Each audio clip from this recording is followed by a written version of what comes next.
Hi guys, it's Kat here and welcome back to another video from me at Kat Talks.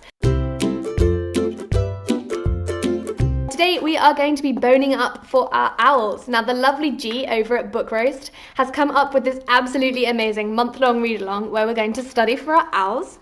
So there are quite a few prompts, one for each subject. Whoop. Show you how amazing the career pages are. This is the career for Librarian. Obviously I can't talk about what I'll be doing, but it's going to be something super boring like shelving books and reading all I want, obviously. And so for the Librarian career path, I need to take an owl in Ancient Runes, Arithmancy, Defense Against the Dark Arts, History of Magic and Transfiguration. So without further ado, let's have a look at what I picked. So for Ancient Runes, I needed a retelling. Now, obviously, I picked Circe. I have talked about this before in my reading vlogs, and I was going to read it in the last week of March, but then I realised that it is the only retelling I have, and therefore that I need to save it. So this will be my Ancient Runes. Now, the next owl that I absolutely need to pass is Arithmancy, and this is a work written by more than one author. And for this one, I'm going to be choosing another Swedish work. This is I Månens Sken, which is a tale of the Icelandic folk, and this is obviously written by two people. So yeah, I'm really excited to kind of get through this. It will be another Swedish book, obviously. I've been trying to increase those, so this is a really exciting opportunity. The third owl that I need to take and pass is Defense Against the Dark Arts. Now the prompt for this one was read a book with R as the first prominent word in the title. Now I had to go to the library because it turns out that none of the books I have ever wanted to read have ever begun with R ever, and the ones that I found there were mostly the second in the series, but I was able to find a few. There is Red Sister by Mark Lawrence. Red Sister is book one of the Ancestor trilogy, and as far as I remember from the blurb, this is about a young woman who was saved from dying. I mean, we'd call it being murdered in England, but from being death sentenced to death as a young girl and raised by a convent dedicated to murdering people, and it's about what happens to her and whether or not she fits in there and things like that, I think. And I think it's about her learning to kill and learning to manage her temper and stuff, and yeah. There is Rebel of the Sands by Alwyn Hamilton. Rebel of the Sands is about a beggar girl who has always lived as an orphan in one of the cities, and suddenly one night a stranger shows up to take her away and fulfill her dreams of not living there anymore, essentially. But she finds out that there is magic in the sands and needs to be very careful. That is what I picked up from the blurb. There is To Ride Hell's Chasm by Janny Wirtz. So To Ride Hell's Chasm is a book about a princess who fails to turn up to her own betrothal dinner and the man who is tasked to find her. Now this is a man who has recently been promoted, I think, to Captain of the King's Guard, but he has a bit of a shady past, and so he is a bit of an outsider in the King's Court, and yeah, it's all about him trying to find this princess and then what happens when he does. I'm really excited to read this one, but obviously it's really long and tiny text, so we'll see.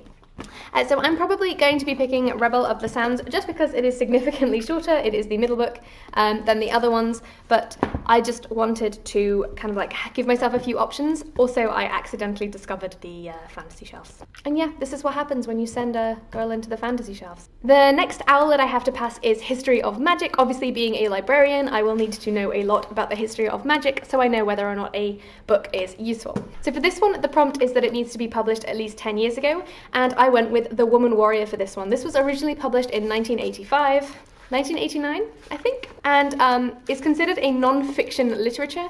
So it is a kind of recap of this American immigrant's life, first generation, or possibly, what's the one before that, 0th generation? But her parents and she, or her mother and she, moved to America, I think. I'm vaguely, I don't really remember the plot of this, to be honest, but I know it is a lot of short stories and tales about China and stuff, and I'm kind of looking forward to discussing this with some of my friends because they are obviously Chinese, and although they may be from a different province, there may be some kind of themes that they agree with or disagree with, so I want to get their take on this one. And the final owl that I need to pass in order to become a librarian is, of course, Transfiguration, and this is a work with sprayed edges or with a red cover, and for this I picked Northanger Abbey by Jane Austen. This has gold sprayed edges, which is super shiny and super cute, so I'm definitely looking forward to picking this up. I also really enjoy Jane Austen's voice. She's quite sarcastic, and I just really love her writing. I find it quite humorous, so I'm looking forward to picking up. I think this is one of her first work, and yeah, I'm just really excited. I don't think I've read this before at all, so this is completely fresh to me. Those are all of the owls that I need to take and pass, but of course there will be others. that I'm going to be reading anyway. So I am going to be trying to pass my Astronomy OWL with Skyward, Claim the Stars. Now the prompt is to have the word stars in the title. Now I'm claiming that the title of this book is Skyward, Claim the Stars. I know that's a bit of a stretch, but let's go with it because I need to read this masterpiece during April, and this is the only way I could. You'll get over it, I'm sure. So Skyward is the story, from what I understand, of a young woman whose father died a coward pilot, and he is like famous for being a coward, like for deserting, I guess, in the line of duty, and so she isn't allowed to fly fighter jets. But on this planet, fighter jets are the heroes who are protecting them from the aliens, and she really wants to become a fighter and also find out the truth about her father's desertion or cowardly leaving of the thing. That's all I know, really.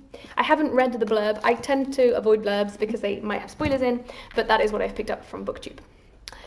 The next OWL I want to take and pass is Care of Magical Creatures, and the prompt is that it must have a land animal in on the cover. I'm going to pick this one. It has some horses there and there. Oh, there and there.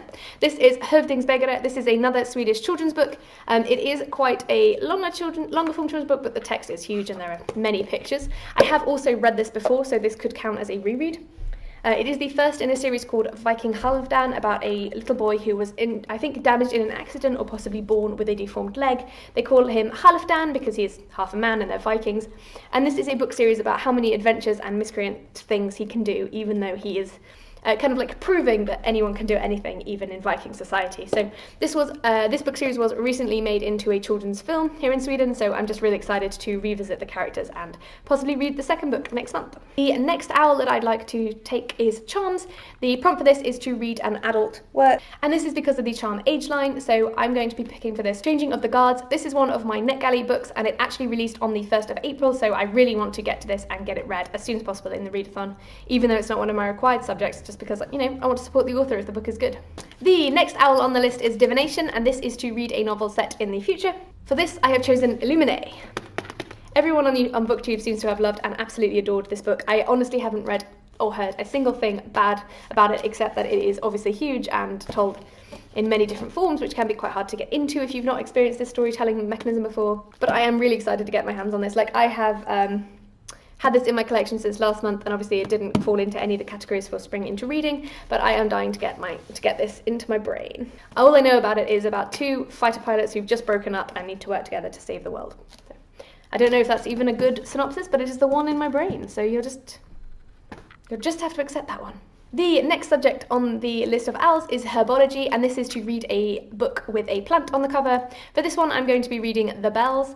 This is a fantasy or dystopia, I think, about two sisters who are able to make anyone beautiful for a price. And as you can see, there is a beautiful flower on the cover. The next optional OWL that I will be taking is Muggle Studies, and this is to read a contemporary. For this, I have picked Fangirl. I know it is slightly older than a contemporary, but it is fairly contemporary. It is about two sisters who go off to college. They used to write fanfiction together, and one of the sisters stops doing that. And the other one is pretty feels like she's losing her sister. I've heard a lot of good things about all of Rainbow Rowell's books, so I'm really excited to read this and see if I fall in love with it as much as the rest of the YouTube community. Also, since I do write fanfiction, as you know, this will be a really interesting kind of like way of me getting under the author's skin.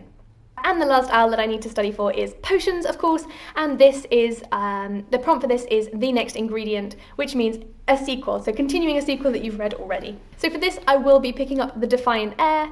I absolutely loved The Tethered Mage. I thought it was an absolutely wonderful and breathtaking political fantasy, so I am beyond thrilled to be reading The Defiant Heir this month. I will be reading this on Kindle. I have spoken to the author, and she's so sweet and lovely, so I can't wait to see if I love this one as much as I loved the first one. And of course, because it's me, there are some novels and some things that are not in the TBR that I still need to read in the month of April. These are one NetGalley copy of a book, which is a graphical book, and it is called Blossoms in Autumn.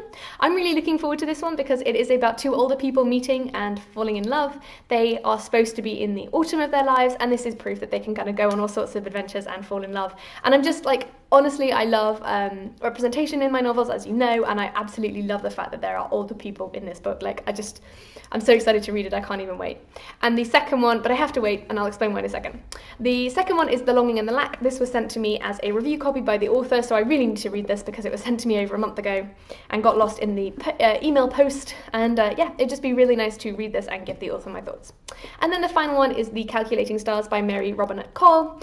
Mary Robinette Kowal co-hosts a podcast called Writing Excuses with Brandon Sanderson and a few other famous and very talented writers. Mary Robinette Kowal is an author I've wanted to check out for a while. I actually looked this book up in the library when it was announced for the short prize for the BookTube Sci-Fi and Fantasy Awards, and the library system lied to me and said they didn't have it, but they clearly did because I found it on the shelves unsuspectingly while looking for starting books, and I just couldn't help myself. I knew I had a ridiculously overwhelming TBR pile, but I still wanted to pick this up because I have just been so intrigued by Mary Robinette Kowal for so long. I'm thrilled about all of the books I have to read this month, which is going to be really hard because we're actually going on holiday from April 20th to April 29th, and normally that would obviously mean lounging on the beach, reading a lot, like carrying as many books as you possibly can in your hand luggage, but unfortunately we are going, or fortunately I guess, we are going back to see my folks, which means not as much lounging around reading, taking nothing with me so I can take all of the stuff back home, which means none of the library books can come with me obviously because they need to go back to the library. And not much reading time because we'll be catching up with folks, meeting our friends, things like that. So yeah, that's 9 days that I might not be able to devote to studying my OWLS and otherwise diving into my side reading, extra credits, I don't know. But yes, so I have an awfully large backlog right now, and I need to organise them in order so I know which ones I'm picking up next, and also try and break some of my time up into reading more. Obviously, I'm also still writing, so I have received 2 rejections so far from my 6 queries, and I'm expecting to hear back from the other 4 in the next 3 weeks, probably. And they will be rejections. I'm not obviously I hope they won't be, but they will be, and there's no point getting excited about it, and if I'm not excited about it, I can't be saddened when it is a rejection. I've just realised that The Calculating Stars has star in the title, and therefore that I don't have to use Skyward, claim the stars, so life is good. Also, I'm wearing a star necklace, so I mean, I'm still going to read this month, but now this actually fits the prompt, so yay! Right, so that is my ridiculously ambitious reading list for April 2019. I have a whole bunch to get onto, so I should probably start reading now. I still need to finish Truthwitch, which is the first in the Witchland series and has received critical acclaim on BookTube, so that is also my kind of like going into April read. Hopefully I will have finished it before April, but we will see. Alright guys, have an absolutely amazing week. Don't forget to check in on this channel on Tuesdays for individual book reviews, Fridays for videos like this and more, and Sundays for weekly vlogs. Have fun, don't forget to like and subscribe if that's your jam, and otherwise enjoy BookTube, and I will see you again soon. Bye!